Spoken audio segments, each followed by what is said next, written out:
Hello everybody and welcome to this video. In this video, we are going to discuss how to manage returns using Shopify point of sale. So let's get started. I'm in the order section of the customer account and have opened the latest order. Now I'm going to return this order because it's fulfilled.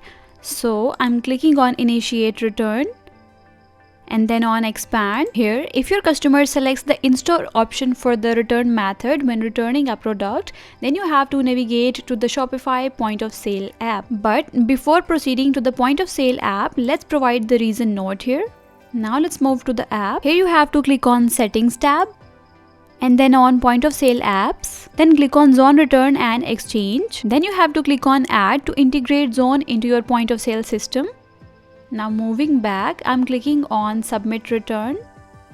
You can see the return request is submitted successfully. After that, you have to open your Shopify point of sale on your mobile device. You can see I'm logging into my Shopify point of sale and then I will add zone customer account and return app. I'm clicking on save.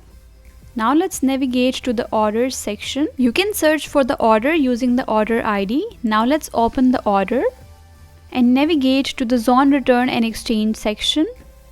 In this section, you will find two options. The first one is confirm item received and the second one is complete return in store. If you choose the complete return in store option, the request will be automatically marked as resolved and reflected as completed in the app.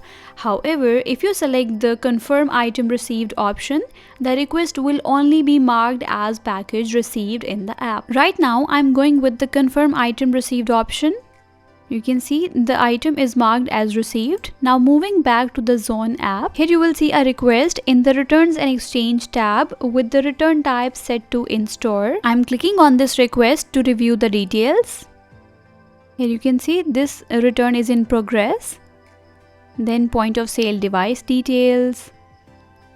I'm going to approve it. Now moving back to the order status page, let's refresh it.